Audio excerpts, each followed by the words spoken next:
Hello दोस्तों, कैसे हैं आप सब। आशा है कि आप सब अच्छे ही होंगे। आज मैं आपके लिए एक नई कहानी कब्रिस्तान की बिल्ली लेकर आई हूँ।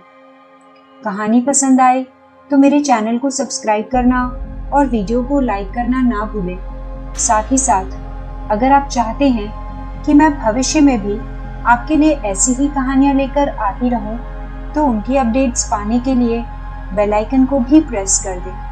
तो चलिए शुरू करते हैं। बहुत छोटी थी मैं, उम्र ठीक याद नहीं, लेकिन इतनी तो उम्र थी ही कि उस वक्त सुनी हुई कहानियां मुझे आज भी याद हैं। उस दिन हमने जिद पकड़ ली थी कि कोई डरावनी कहानी सुननी है। नाना जी ने कहा, डर जाओगे। हमने कहा, नहीं डरेंगे, आप बस सुनाओ। तब हमारी जिद से हार कर नाना जी ने जो अजीब सी कहानी सुनाई थी, दरअसल वो कहानी नहीं, उनकी खुद की आप बीती थी। और जब हमें ये पता हो कि जो कहानी आप सुनने वाले हो वो सामने वाले के खुद के अनुभव हैं, तो हम कहीं ना कहीं उस कहानी से एक अजीब सा जुड़ाव महसूस करते हैं, जैसे कि हम खुद महसूस कर सकते हैं उस घटना को जो सुनाने वाले के साथ घटी थी। तो जब नाना जी ने कहा कि वो अपनी सच्ची कहानी सुनाने जा रहे हैं, तो हमारे साथ भी वैसा ही कुछ हुआ था। तो नाना जी की कहानी अब आप सब मेरी जुबानी सुनिए, लेकिन डरना मत। बात उस समय की है जब मैं सिनेमा हॉल में काम करता था। शोमैन था, तो लास्ट शो खत्म होने के बाद सारा कुछ समेट कर ही घर जाता था। सिनेमा हॉल के आने जाने वाले रास्ते में एक कब्रिस्तान पड़ता है। काफी पुराना था वो कब्रिस्तान, अब तो लोग वहां जाते भी नहीं थे। कब्रिस्तान चारों तरफ से एक ऊंची और चौड़ी बाउंड्री वॉल से घिरी हुई थी और उसमें आने जाने के लिए लोहे का एक बड़ा सा बहुत बड़ा गेट था, जिसमें अब बड़ा सा ताला लगा रहता था। ये गेट काफी चौड़ा था, इतना कि काफी दूर तक कब्रिस्तान के अंदर का दृश्य देखा जा सकता था। वैसे किसी को क्या पड़ी थी कि कब्रिस्तान जैसी जगह को देखें। कब्रिस्तान को पार करते वक्त डर तो बहुत लगता था मुझे, लेकिन मैं राम नाम जपता और तेजी से कब्रिस्तान के गेट को पार कर जाता। लेकिन इतनी ही देर में एक अजीब सा डर दिल दिमाग पर हावी हो जाया करता। ऐसा लगता था जैसे कोई पीछे पीछे आ रहा हो, या फिर कभी कभी ऐसा भी लगता था जैसे कोई मेरा नाम लेकर पुकार रहा हो। बड़ी मुश्किल होती थी उन सब बातों को दरकिनार करके वहां से पार हो जाना, लेकिन मजबूरी थी, काम था, अच्छे पैसे मिलते थे तो छोड़ भी नहीं सकता था। उस वक्त साइकिल नहीं थी मेरे पास और बहुत ऐसा दूर भी नहीं था सिनेमा हॉल, तो पैदल ही आना जाना कर लिया करता था। बात उस रात की है जब एक हिट फिल्म लगी थी हॉल में और लास्ट शो के बाद भीड़ छटते छटते काफी टाइम लग गया, जिसके कारण सब कुछ निपटाकर हॉल बंद करते करते बहुत देर हो गई थी मुझे। सारा रास्ता सुनसान हो गया था।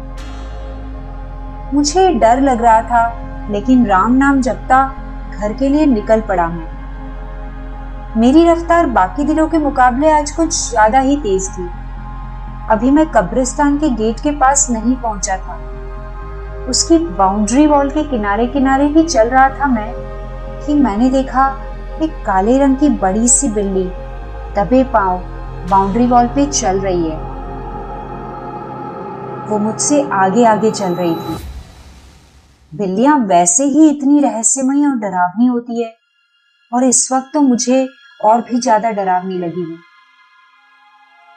न चाहते हुए भी मेरी नजर बार बार उसी तरफ चली जाती थी। अचानक क्या देखता हूं कि चलते चलते बिल्ली कुत्ते में बदल गई। अब तो मेरी हालत खराब हो गई। मैं तेज तेज कदम बढ़ाने लगा, लेकिन पैर इतनी जोर से कांप रहे थे कि क्या बताऊं। दिल की धड़कन अपनी उच्चतम रफ्तार में थी। चाहकर भी नजर नहीं हटा पा रहा था मैं उस तरफ से। उस तरफ ही देखता हुआ मैं चला जा रहा था कि अचानक वो कुत्ता भी चलते चलते रूप बदलने लगा और एक इंसान के रूप में आ गया। अब तो मेरे देवता ही कूच कर गए। वो इंसान या भूत जो भी था, अब बाउंड्री वॉल से कब्रिस्तान के अंदर कूद गया और कब्रिस्तान में ही कहीं गुम हो गया। इधर मेरी तो हालत खराब थी। किसी तरह कांपते भागते मैं घर पहुंचा और घर पहुंचते ही सदमे से बेहोश हो गया। उसके बाद ऐसा जोर का बीमार पड़ा मैं कि क्या बताऊं। ठीक होते ही मैंने सबसे पहले वो नौकरी छोड़ दी और फिर उस तरफ कभी नहीं गया। नाना जी इतना कहकर चुप हो गए थे, लेकिन उसके बाद हमारे दिमाग में सवालों के तूफान तांडव करने लगे। पर कहानी की भयावहता के कारण किसी के मुंह से बोल नहीं फूट रहे थे। नाना जी की ये कहानी मैं कभी नहीं भूल पाई। वो रहस्यमयी कब्रिस्तान और उसकी बाउंड्री वॉल पर रूप बदलती वो बिल्ली मेरे जहन में छप चुके थे। पता नहीं क्या था वो, ज्यादा रात और नींद में होने के कारण उनका वहम या कुछ और, लेकिन नाना जी की बात को कैसे झुठला सकती थी। उन्होंने खुद की कहानी सुनाई थी, आंखों देखा किस्सा था ये। कहानी सुनाते वक्त उनके बदन में थरथराहट साफ महसूस की थी हमने। आज भी जब भी कब्रिस्तान शब्द सुनती हूँ तो नाना जी की घटना जैसे आंखों के सामने घूम जाती है। वहम और सच के बीच दिमाग झूला झूलने लगता है। लेकिन खैर, जो भी था, इतना तो तय था कि उसे अपनी जगह और अपनी हद पता थी और उस हद को उसने पार नहीं किया था। ये तो हम इंसान ही हैं जो कहीं भी किसी का भी कुछ भी छीन लेते हैं और गर्व महसूस करते हैं।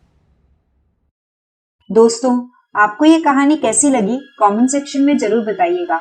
साथ ही साथ अगर कहानी पसंद आई हो तो इसे जितना हो सके उतना शेयर कीजिएगा, ताकि आपके साथ साथ और लोग भी इस कहानी का मजा ले सकें।